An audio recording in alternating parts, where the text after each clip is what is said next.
Welcome to top news. TDP అధినేత చంద్రబాబు శ్రీ సత్యసాయి జిల్లా కదిరిలో ప్రజాగలం సభకు హాజరయ్యారు. బాబాయిని చంపింది ఎవరు అంటూ సీఎం జగన్ పై ధ్వజమెత్తారు. ముద్దాయి అవినాష్ రెడ్డిని పక్కన పెట్టుకుని వైఎస్ఆర్ సమాధి సాక్షిగా జగన్ అబద్దాలు చెప్పారని విమర్శించారు. తనకు న్యాయం చేయాలని సునీత కోరుతున్నారు. ఓ ఆడబిడ్డ ఆవేదన విన్నారు కదా, జగన్ కు సపోర్ట్ చేస్తారా, సునీతకు సపోర్ట్ చేస్తారా అని చంద్రబాబు ప్రశ్నించారు. నా మీద ఆరోపణలు చేస్తున్నారు. మా నాన్న మా చిన్నాన్న చంపేశారు అని మళ్ళా మొదటికొచ్చాడు డ్రామా రాయుడు కరకట్ట కమల్ హాసన్. ఇక్కడ అడుగుతున్నా, బాబాయిని చంపింది ఎవరు తమ్ముళ్ళు అని మిమ్మల్ని అడుగుతున్నా. ఎవరు చంపారు? ఎవరు చంపారు తెలుసు అని ఆవిడ తేలిపైకి ఎత్తండి.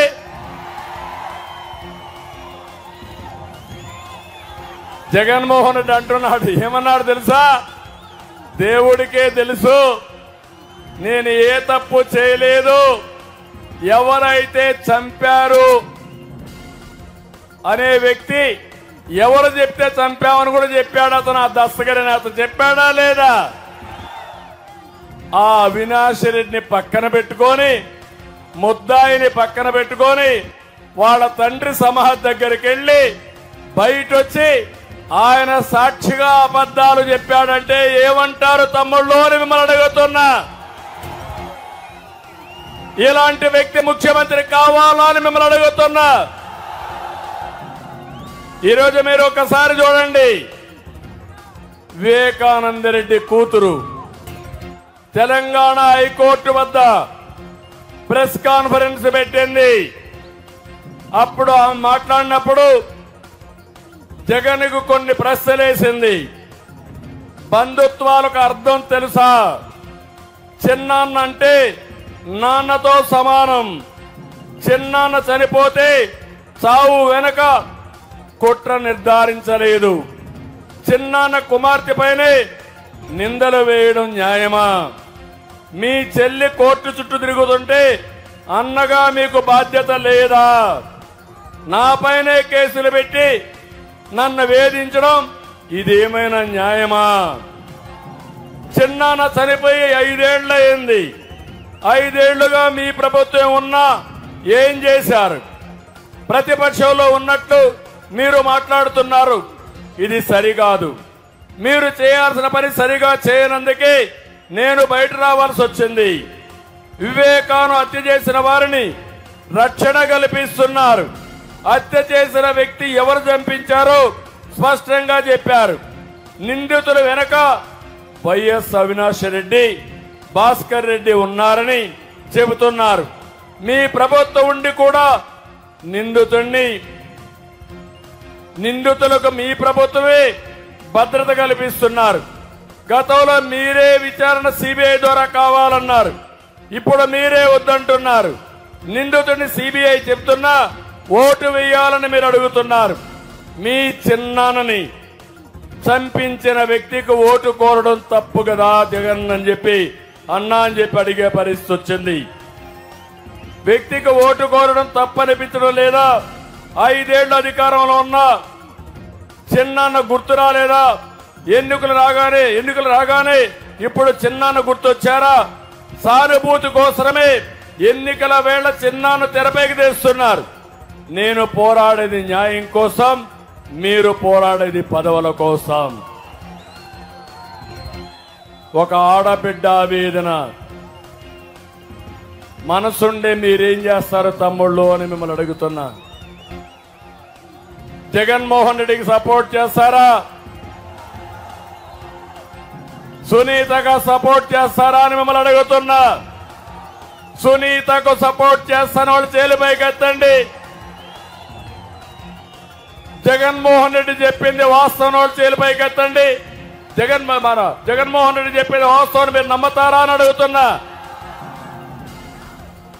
ఇలాంటి అన్యాయాలు చేసి, ఘోరాలు చేసి, నేరాలు చేసి ఆ నేరాలు మనపైన పెట్టాలని విఫల ప్రయత్నం చేసి మళ్ళా సానుభూతి కోసం ప్రయత్నం చేస్తున్నా అంటే ఈ రాష్ట్రం ఏమైపోతుందో అనేది నా ఆవేదన, నా బాధ. నేను అందుకే సవాలు విసురుతున్నా ముఖ్యమంత్రి గారికి. ప్రజలకు సమాధానం చెప్పాలి. హత్య రాజకీయాలు కరెక్ట్ కాదు. ఎవరు హత్య చేసినా వాళ్ళని శిక్షించాలి.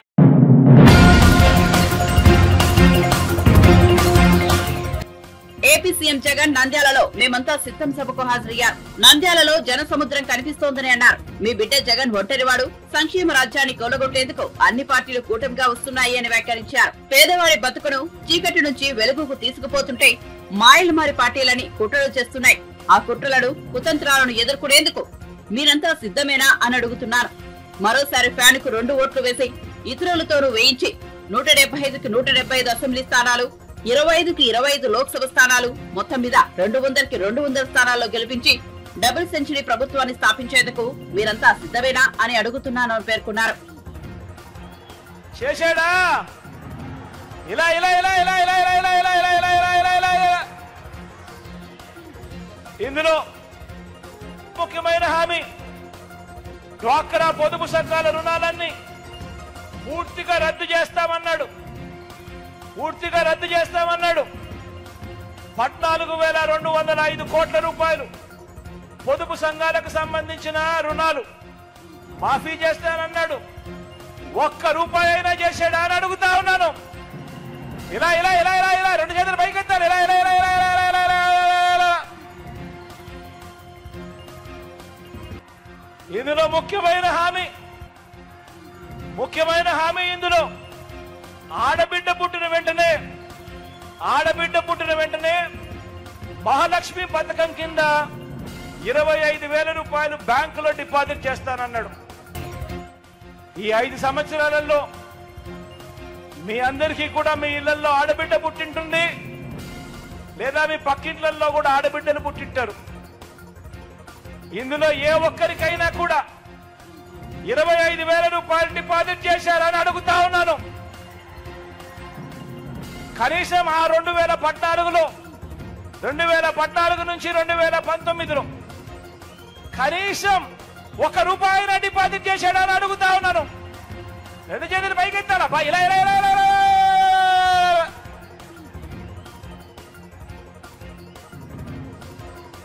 ఇందులో చెప్పిన ఇంకొక హామీ, ముఖ్యమైన హామీలు ఇవన్నీ అని ముఖ్యమైన హామీలని తను చెబుతూ ఇంటింటికి పంపించిన హామీలు ఇవి. ఇందులో ముఖ్యమైన హామీ, ఇంటింటికి ఒక ఉద్యోగం ఇస్తా, ఉద్యోగం ఇవ్వకపోతే ఇంటింటికి కూడా ప్రతి నెల 2,000 రూపాయలు నిరుద్యోగ భృతి ఇస్తాను అని చెప్పాడు. 60 నెలల పరిపాలన, 5 సంవత్సరాలు, 60 నెలలు ఇంటూ నెలకు 2,000 రూపాయలు అంటే ప్రతి కుటుంబానికి 1,20,000 రూపాయలు నిరుద్యోగ భృతిగా ఇవ్వాలి. ఇచ్చాడా అని అడుగుతా ఉన్నా నేను. ఇలా ఇలా ఇలా ఇలా ఇలా ఇలా ఇలా ఇలా. ఈ ముఖ్యమైన హామీలు ఇంతటితో ఇంకా ఆగిపోలేదు, ఇంకా ఉన్నాయి ముఖ్యమైన హామీలు. అర్హులైన వారందరికీ 3 సెంట్ల స్థలం, కట్టుకునేందుకు పక్కా ఇల్లు. ఇందులో ముఖ్యమైన హామీగా రాశాడు. పేదలందరికీ, అర్హులైన వాళ్ళందరికీ 3 సెంట్ల స్థలం, కట్టుకునేందుకు పక్కా ఇల్లు. నేను అడుగుతా ఉన్నా కనీసం ఏ పేదవాడికైనా కూడా 1 సెంట్ అయినా స్థలం ఇచ్చాడా అని అడుగుతా ఉన్నా. ఇదే నంద్యాల జిల్లాలోనే ఇచ్చాడని అడుగుతా ఉన్నాను. ఇలా ఇలా 2 చేతులు రేగి ఇలా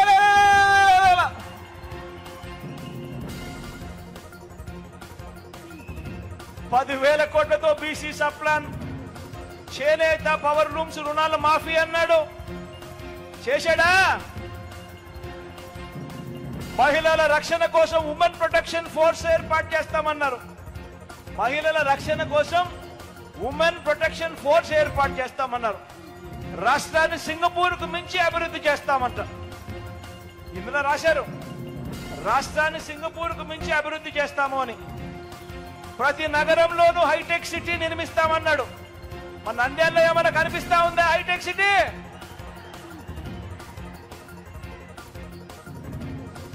ఇవన్నీ కూడా ముఖ్యమైన హామీలంటూ 2014లో ఇదే చంద్రబాబు సంతకం పెట్టి ఒకవైపున ఆయన ఫోటో, ఒకవైపున మోడీ గారి ఫోటో, మరోవైపున దత్తపుత్రుడి ఫోటోతో ప్రతి ఇంటికి కూడా పంపించారు. ఇదే చంద్రబాబు, ఇదే దత్తపుత్రుడు, ఇదే మోడీ గారి ఫోటో. వీళ్ళు ముగ్గురు కలిసి చంద్రబాబు నాయుడు గారి సంతకం పెట్టి ఈ పాంఫ్లెట్ ను 2014 ఎన్నికలకు ముందు పంపించారు. నేను అడుగుతా ఉన్నాను, ఇందులో కనీసం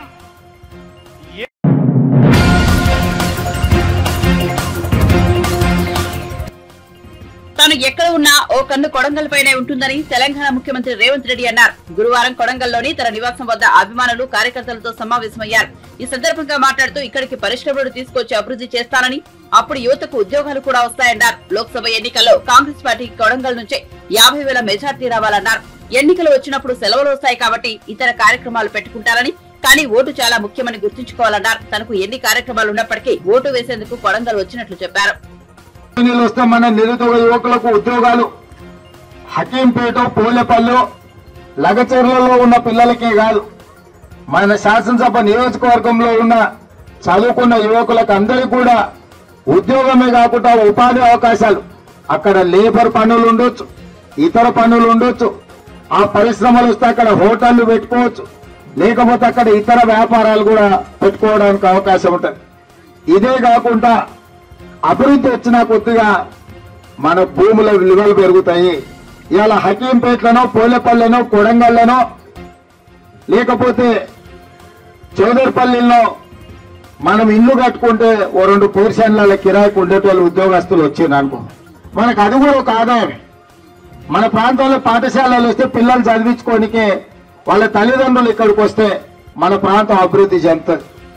ఒకప్పుడు మనకు కొడంగల్ చౌరస్తాల ఛాయ్ కూడా దొరకడానికి చాలా కష్టంగా ఉండే, మీకు అందరికి తెలుసు. 100 రూపాయలు ఉన్నాయంటే పరికన్న పోవాలి, తాండూరు కన్న పోవాలి.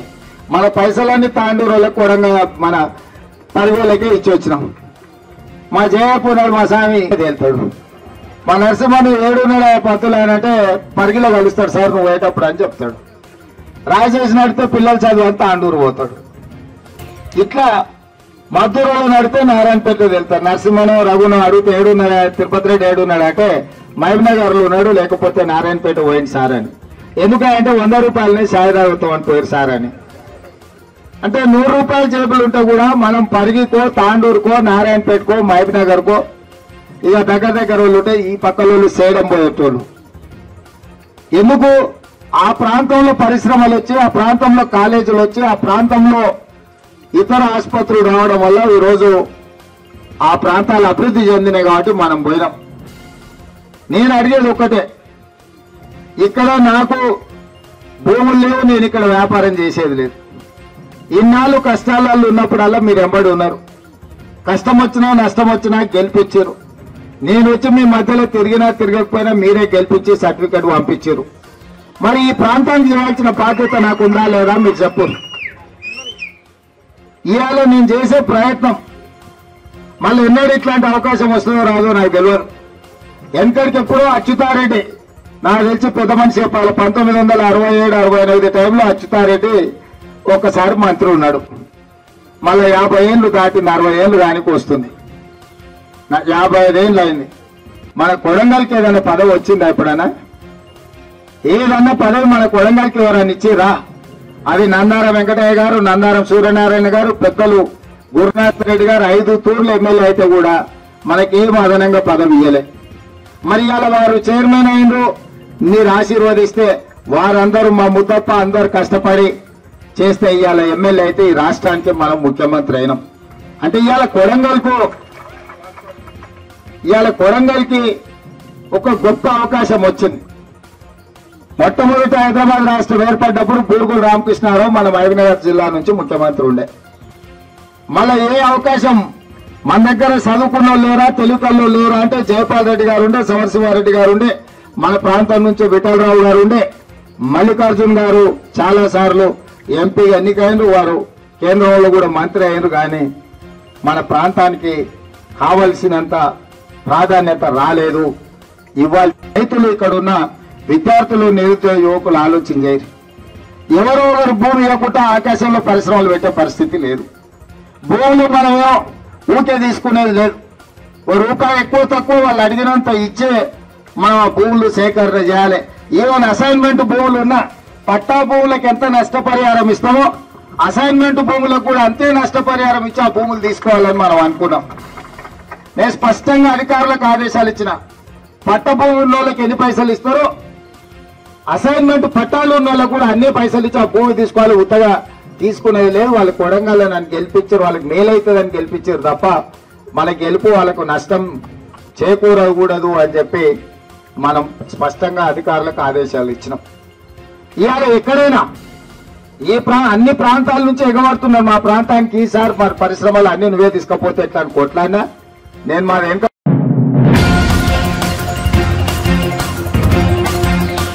లోక్సభ ఎన్నికలకు ముందు బీఆర్ఎస్ పార్టీని కీలక నేతలు వెళ్తున్నారు. గత 2 రోజులుగా జరుగుతున్న ప్రచారాన్ని నిజం చేస్తూ రాజ్యసభ ఎంపీ ఆ party general secretary K Keshava Rao గులాబీ పార్టీకి గుడ్ బై చెప్పారు. తన కూతురు హైదరాబాద్ మేయర్ జి విజయలక్ష్మితో కలిసి కాంగ్రెస్ పార్టీలో చేరబోతున్నట్టు గురువారం రాత్రి ప్రకటించారు. తన నివాసం వద్ద మీడియా సమావేశంలో ఈ విషయాన్ని ఆయన వెల్లడించారు. కేసీఆర్ తనకు చాలా గౌరవం ఇచ్చారని, ఆయనపై తనకు గౌరవం ఉందని కేకే ఈ సందర్భంగా పేర్కొన్నారు. రాజకీయ విరమణ దశలో ఉన్నా తాను తిరిగి తన పూర్వ పార్టీలో చేరానని నిర్ణయించుకున్నానని వెల్లడించారు. 84 ఏళ్ల వయసులో తిరిగి కాంగ్రెస్ లోకి వెళ్లాలనుకుంటున్నానని, తీర్థయాత్రలకు వెళ్లిన వారు ఎప్పటికైనా తిరిగి ఇంటికే చేరతారని, తాను కూడా తన సొంత ఇల్లు లాంటి కాంగ్రెస్ పార్టీలో చేరాలనుకుంటున్నానని కేశవరావు తెలిపారు. తాను సుదీర్ఘకాలం కాంగ్రెస్ లో ఉంటానని, ఆ పార్టీ తనకు అన్ని అవకాశాలు ఇచ్చిందని కేకే అన్నారు. తాను పుట్టింది పెరిగింది కాంగ్రెస్ లోనేనని పేర్కొన్నారు.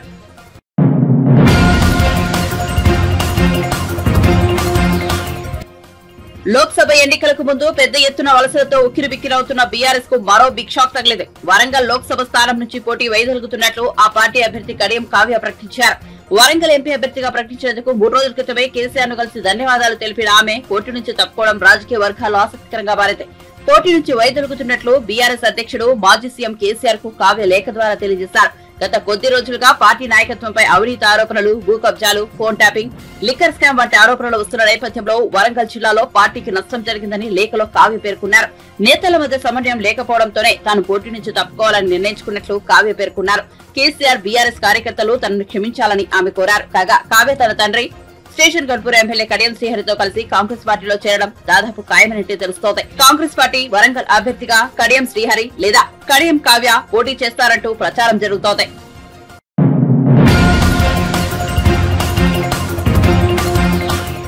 కాంగ్రెస్ ను ఆర్థికంగా ఇబ్బంది పెట్టేందుకే పార్టీకి సంబంధించిన అకౌంట్స్ ను కేంద్రం ఫ్రీజ్ చేయించిందని పీసీసీ అధికార ప్రతినిధి తెలంగాణ మీడియా ఇన్ఛార్జ్ సుజాత పాల్ తెలిపారు.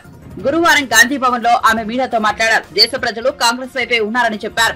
ఈడీ, ఐటీ, సిబిఐ వంటి సంస్థలను కేంద్రం దుర్వినియోగం చేస్తోందని విమర్శించారు. చందాలు ఇవ్వండి, దందాలు చేసుకోండి అన్న విధంగా ఎలక్టోరల్ బ్యాండ్లను బీజేపీ కొనుగోలు చేయించిందని పేర్కొన్నారు.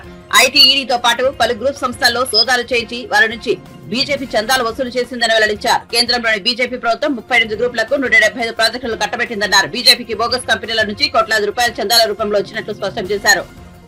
फोन चलाते पूरा महीना, उसके बाद आप पैसा जमा करते हैं. तो उसी तरीके से हम दे रहे तुमको कॉन्ट्रैक्ट, टेंडर तुम्हारे नाम, ठेका लो और क्या दो, हमें दो घूस, ठेका लो और रिश्वत दो. और तीसरा तरीका अन्ना टैक्स, सुना ना आपने? अन्ना टैक्स, ये तो फिल्म ही चल रहा है पूरा का पूरा है. एक्सटॉर्शन रैकेट देखो आप, हफ्ता वसूली, ये तो सिर्फ गुंडे करते हैं और यहाँ पे हफ्ता वसूली चल रही है. उसका डेटा भी दूंगी अभी आपको. और चौथा और भी इंपॉर्टेंट, जिसमें बीजेपी डायरेक्टली इंडाइक्ट होती है, और वो है शेल कंपनीज, फर्जी कंपनी. आप तो जानते हैं बोगस कंपनी, बोगस कंपनी के माध्यम से भी पैसा इकट्ठा किया. मैं आपको अगर डेटा बताऊं कि हफ्ता वसूली कैसे किया इन्होंने, एक्सटॉर्शन रैकेट, अन्ना टैक्स कैसे लिया, तो 41 ऐसे ग्रुप्स है. मतलब 41 ग्रुप्स का मतलब है कई कंपनीज है, हर ग्रुप में there are many companies. 41 group से इन्होंने 2592 करोड़ रुपए लिए. और जानते हैं जब इन्होंने ईडी, आईटी इन सबको भेजा इनके पास, सीबीआई को, तो और कितनी बार भेजा, 34 इंस्टेंसेस जब रेड करवाई, और रेड के बाद कितना पैसा मिला, 1853 करोड़ रुपए. आप रेड कराओ फिर माल खा जाओ. बीजेपी को क्यों गया? आपके घर में रेड होगी जिसकी उसकी आप पुलिस में कंप्लेंट करेंगे या आप उसको पैसा देंगे? बताइए।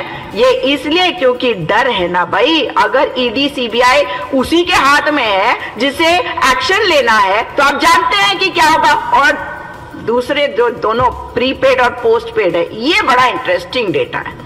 यहां पे 38 ग्रुप्स और इन 38 ग्रुप्स को 79 प्रोजेक्ट्स मिले।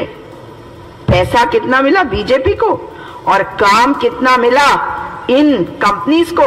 38 कंपनीज और 38 कंपनीज को मिला 179 प्रोजेक्ट्स।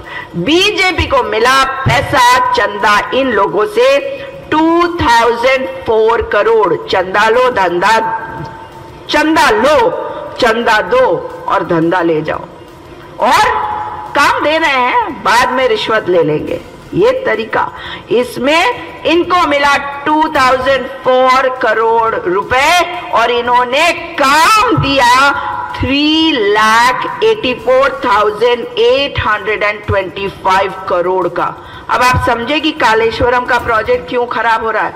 भाई जिसको घूस देना है वो काम ठीक से कहाँ करने वाला है? यानी कि टेंडर के प्रोसेस में भी गड़बड़ी घोटाला है। और सबसे मजेदार चीज जो मुझे आपको बतानी है वो ये कि ऐसे 16 ग्रुप्स हैं जो शेल कंपनीज के श्रेणी में आते हैं, फर्जी बोगस कंपनी, क्योंकि उनका नाम नहीं है। वो पैसा एसबीआई के अकाउंट में दिख रहा है कि वो व्हाइट मनी ट्रैवल करके जा रहा है बीजेपी के अकाउंट में।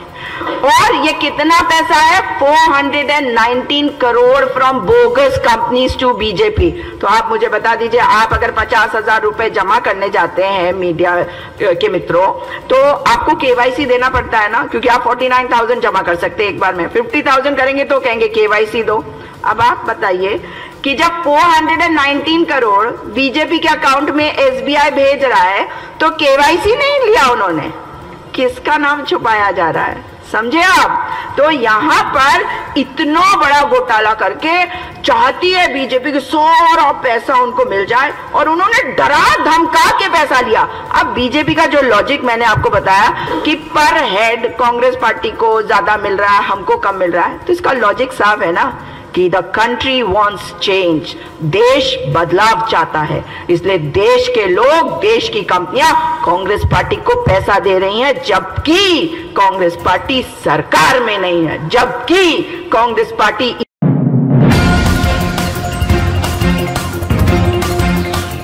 రాజధాని కోసం భూములిచ్చి కష్టాలు అనుభవిస్తున్న అమరావతి రైతులను ఖచ్చితంగా న్యాయం జరుగుతుందని సుప్రీంకోర్టు విశ్రాంత ప్రధాన న్యాయమూర్తి జస్టిస్ ఎన్వి రమణ విశ్వాసం వ్యక్తం చేశారు. కృష్ణా జిల్లా పర్యటనలో భాగంగా విజయవాడ విమానాశ్రయం చేరుకున్న ఆయనకు అమరావతి రైతులు, మహిళలు స్వాగతం పలికారు.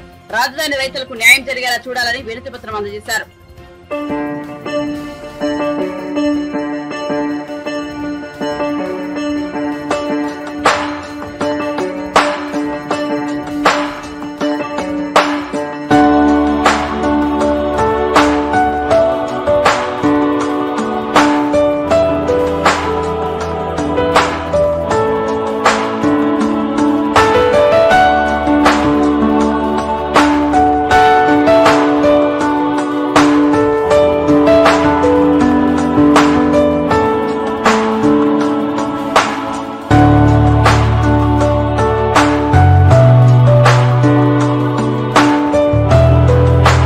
అమరావతి రాజధానికి భూములు ఇచ్చి మరి ప్రస్తుత ప్రభుత్వ విధానాల వలన గత 1563 రోజులుగా ఉద్యమం చేస్తున్నటువంటి మరి ప్రత్యేకించి మహిళా రైతులు ఇక్కడికి వచ్చారు. వాళ్ళ కష్టాలు చెప్పారు. వాస్తవానికి వాళ్ళంతా కూడా ఎంతో త్యాగం చేశారు రాజధాని నిర్మాణం కోసం. నాకు బాగా గుర్తు, ఆ రోజు శంకుస్థాపన జరిగిన రోజు మరి నేను కూడా వచ్చాను. నన్ను కూడా అప్పుడు ఉన్నటువంటి ప్రభుత్వం పిలిచింది, వచ్చాను. అప్పుడు ఒక పత్రికలకు ఇచ్చినటువంటి ఇంటర్వ్యూలో నేను చెప్పాను కూడా, రైతుకి భూమికి ఉన్నటువంటి సంబంధం తల్లికి బిడ్డకు ఉన్నటువంటి సంబంధం లాంటిది అనేటువంటిది. అది ఒక రైతు భూమిని కోల్పోవటం అంటే అది సామాన్యమైనటువంటి విషయం కాదు. అటువంటి రైతులు స్వచ్ఛందంగా మరి భూమినిచ్చి ఇవాళ గత 5 సంవత్సరాలుగా మరి నేరస్తుల్లాగా కోర్టుల్లో నిలబడి అనేక కష్ట నష్టాలకు వచ్చి గొప్ప ఉద్యమం చేస్తున్నారు. వాళ్ళ దైన్య పరిస్థితి చూస్తే చాలా హృదయ విదారకంగా ఉంది. మరి ఎప్పటికైనా ప్రభుత్వాలు మేల్కొల్పుని వాళ్ళకి న్యాయం చేస్తారని చెప్పేసి అనుకుంటున్నాను. న్యాయ వ్యవస్థ కూడా న్యాయం చేస్తారని విశ్వసిస్తున్నాను. ఎందుకంటే న్యాయ వ్యవస్థలో పనిచేసినటువంటి వ్యక్తిగా చెప్తున్నా, ఆలస్యమైనప్పటికీ కూడా తప్పనిసరిగా న్యాయం జరుగుతుందని చెప్పేసి నేను అనుకుంటూ వాళ్ళ ఉద్యమం విజయవంతం కావాలని చెప్పేసి మరి మంచి రాజధాని నిర్మాణం జరగాలని, అందుకు త్యాగం చేసినటువంటి వీళ్ళందరికీ సరైనటువంటి ఫలితం దక్కాలని చెప్పి కోరుకుంటున్నా. నమస్కారం.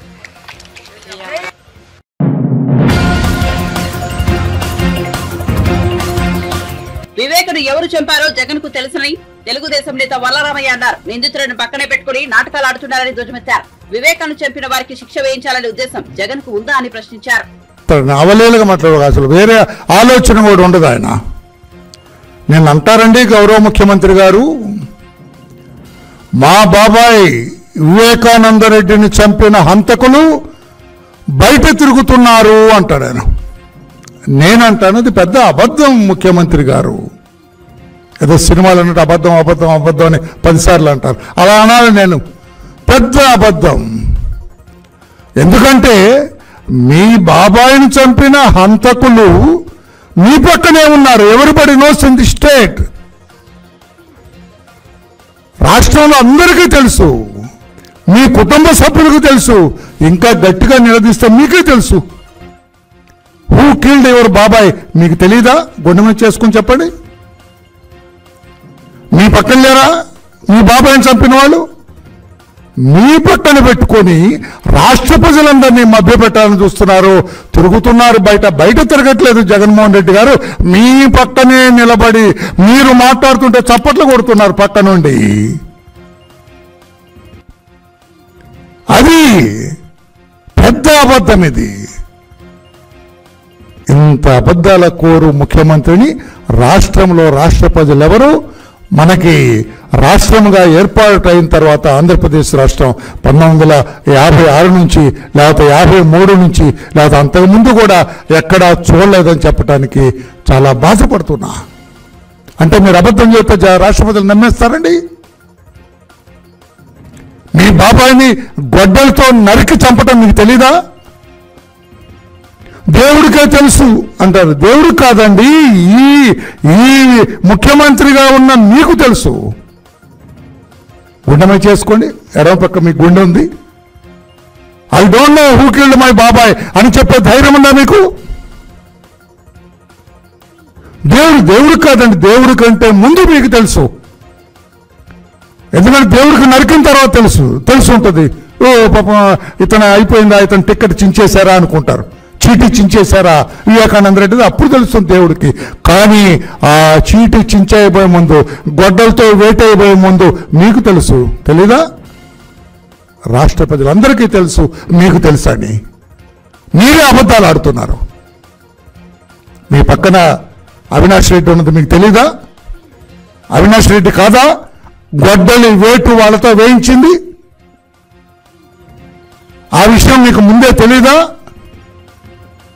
మీకు ఇంకా కొంతమంది మీ కుటుంబ సభ్యులకు కూడా తెలుసు. నేను లోతుకు వెళ్ళను నేను. అందుకే కదా మీరు అంత ఆలస్యంగా వచ్చింది. మీకు తెలుసు, మీకు ఫోన్ వచ్చినప్పుడే తెలుసు. నేను అడుగుతున్నాను ముఖ్యమంత్రి గారు, సమాధానం చెప్పండి. ఎవరైనా ముఖ్యమంత్రి కానీ ప్రధానమంత్రి కానీ లేకుంటే వాడు అమెరికా ప్రెసిడెంట్ అయినా కూడా తన సొంత బాబాయిని నరికి చంపితే మా బాబాయ్ నరికి చంపారు అని మీటింగ్ కంటిన్యూ చేస్తారండి? ఎవరు కంటిన్యూ చేస్తారండి? సిరికిని చెప్పడన్నట్టు ఆగమాయకాల మీద పరిగెత్తుతారు శవాన్ని చూడటానికి. అయ్యో మా బాబాయ్ ఎలా ఉన్నాడు అని చూడటానికి. నిమ్మకు నీరెత్తినట్టుగా కూర్చొని తర్వాత వచ్చి గొడ్డలతో నరికారని ఎవరు చెప్పారు సార్ మీకు? మీకు ముందే తెలుసు గొడ్డల్ is being going to be used అని. గొడ్డలి వెళ్తుంది అక్కడికి, వివేకానంద గారికి గొడ్డలి వెళ్తుంది, అతని తల మీద పడుతుంది అనే సంగతి మీకు ముందే తెలియదా గౌరవ ముఖ్యమంత్రి గారు? ఇంకా రాష్ట్ర ప్రజల్ని మోసం చేయాలని చూస్తారా? చంద్రబాబు గారి మీద బురద చల్లాలని చూశారు. చంద్రబాబు గారిని ఇరికిద్దాము, ఎలక్షన్లో లబ్ధి పొందుదామని చూశారు. గవర్నర్ గారి దగ్గరికి వెళ్ళి చెప్పారు సిబిఐ ఎంక్వైరీ కావాలి. కాదా? ఇదంతా డ్రామా. హైకోర్టులో మీరు పిటిషన్ వేశారు ప్రతిపక్ష నేతగా ఉండి. నిజం కాదా?